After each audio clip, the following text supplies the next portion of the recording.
In the latest, in the horrific rape and murder case in Kolkata, where a junior doctor was killed while on duty last week on Friday. Now, the anger and outrage over the case has become a movement across the country. चश्मे को कूटा गया, जिसके वजह से आंखों से खून निकल गया।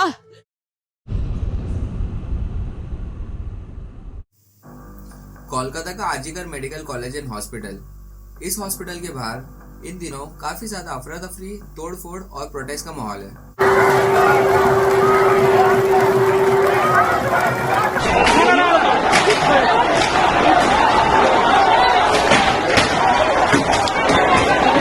क्योंकि यहाँ पर एक लेडी डॉक्टर जो कि एक second year post graduate trainee थी, उसका बहुत ही बेरहमी से रेप, टॉर्चर और फिर मर्डर कर दिया गया।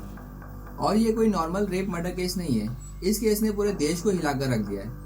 और ये दर्दनाक हादसा कब और कैसे हुआ, इसके पीछे कौन कौन इन्वॉल्व है, जानेंगे आज के इस वीडियो में। मेरा नाम है Rashid and welcome to my YouTube channel Rashid bin Jameel.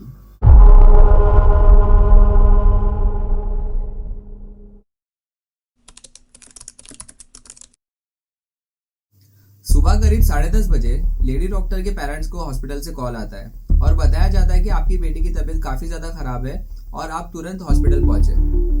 Parents डर कर दोबारा हॉस्पिटल कॉल करते हैं और बहुत देर के बाद उनको कॉल उठाया जाता है और ये बताया जाता है कि उनकी बेटी ने सुसाइड कर लिया है। उनके पेरेंट्स के पैरों तले जमीन खिसक जाती है और वो लोग अपने कुछ पड़ोसियों को लेकर हॉस्पिटल पहुंचते हैं।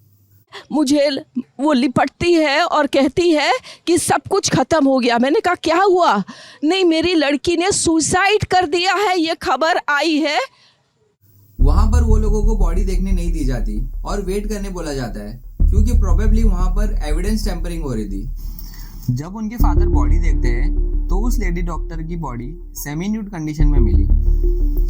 उसके मुंह में ब्लड जमा था, आंखों में स्पेक्स के कांच के टुकड़े मिले और उसके दोनों पैर 90 डिग्री एंगल पे मुड़े हुए थे और उस लड़की का पेल्विक गर्डल भी टूटा हुआ था। उन बच्ची का शरीर में कोई कपड़ा नहीं था, पैर दोनों राइट एंगल में मिला गया। राइट एंगल में एक पांव बेड के इस तरफ, एक पांव बेड के इस तरफ मिला गया। जब तक पेल्विक गर्डल नहीं टूटता है, इस तरह दो पांव को नहीं चीरा जा सकता है। और पोस्टमार्टम के बाद ऑटोप्सी रिपोर्ट में ये आया: bleeding from both eyes, bleeding from mouth, injury on the face and nail, bleeding from vagina, injury in left leg, injury in belly, injury on left leg ankle, injury at her neck, injury at her right hand, ring finger, injury on her lips। इतनी बुरी तरीके से rape and torture करने के बाद भी उसे गला दबाकर मर्डर कर दिया गया। हृदय कैनवास मृत्यु सुख न केड़े ने। इमेजिन करो, जो माँ बाप अपनी बेटी को इतना पढ़ा लिखा कर इतनी मेहनत से डॉक्टर बनाते हैं और उन्हें क्या पता चलता है कि वो जहाँ हॉस्पिटल में जॉब करती है वहीं पर उसका रेप और बुरी तरीके से मर्डर कर दिया जाता है।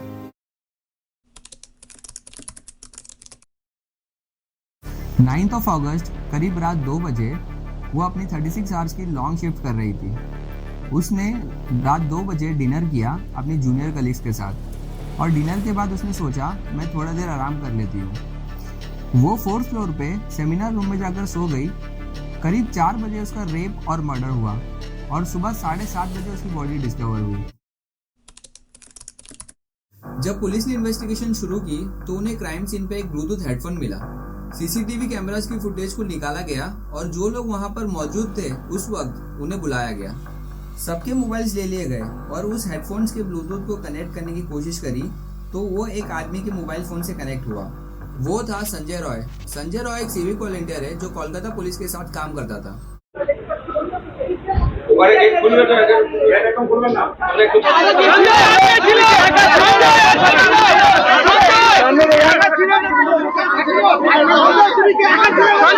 संजय रॉय उस हॉस्पिटल में जिन पेशेंट्स को बेड नहीं मिलते थे उनसे पैसे लेकर दूसरे हॉस्पिटल में बेड अरेंज करने का दलाली का काम भी करता था। संजय रॉय की 4 बार शादी हो चुकी थी। पहली 3 बीवी उसको छोड़कर भाग गई थी और चौथी बीवी की कैंसर से डेथ हो गई थी और इसके फोन से काफी ज्यादा डिस्टर्ब करने वाले पॉर्न वीडियोस भी मिले। संजय रॉय ने कन्फेस किया कि ये रेप और मर्डर उसी ने किया है। लेकिन ये एक अकेले का काम नहीं है, ये एक गैंग रेप है, क्योंकि लेडी डॉक्टर की बॉडी में 150 मिलीग्राम ऑफ सीमेन मिला है, जो कि एक आदमी का होना इम्पॉसिबल है। To be semen, and that huge amount of semen can be ejaculated by multiple men only. It's not one man. इस खबर के बाहर आते ही सारे डॉक्टर प्रोटेस्ट करने पे उतर गए।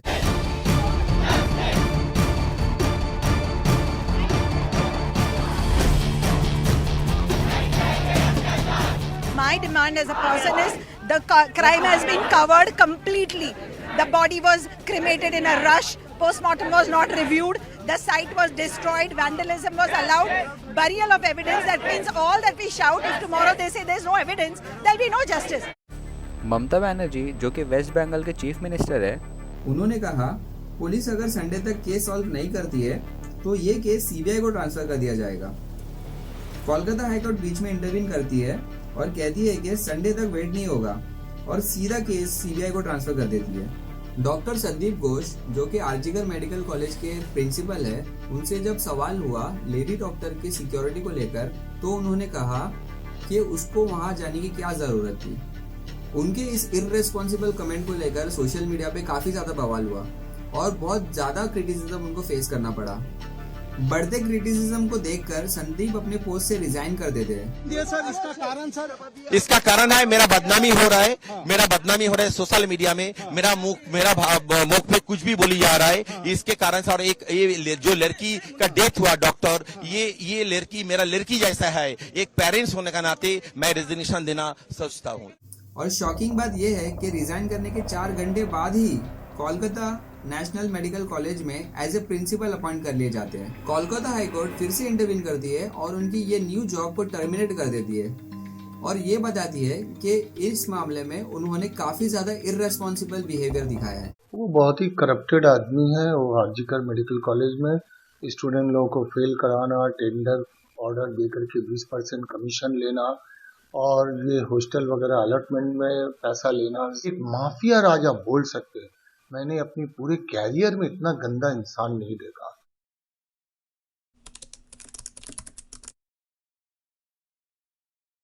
ये ट्विटर अकाउंट मिस्टर सिन्हा नाम के एक बंदे का है जिसके लैक्स में फॉलोवर है और ये आईटी सेल का एक दलाल है।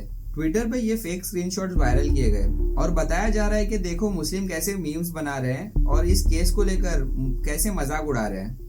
ये चारों स्क्रीनशॉट्स पे नाम मुस्लिम्स का है और ये पूछ रहा है कि बताओ इन सब में क्या कॉमन है।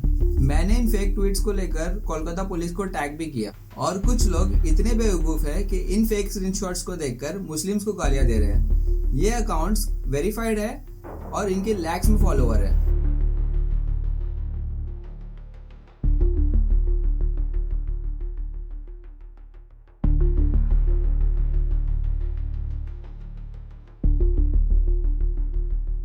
अब ये केस सीबीआई के पास है।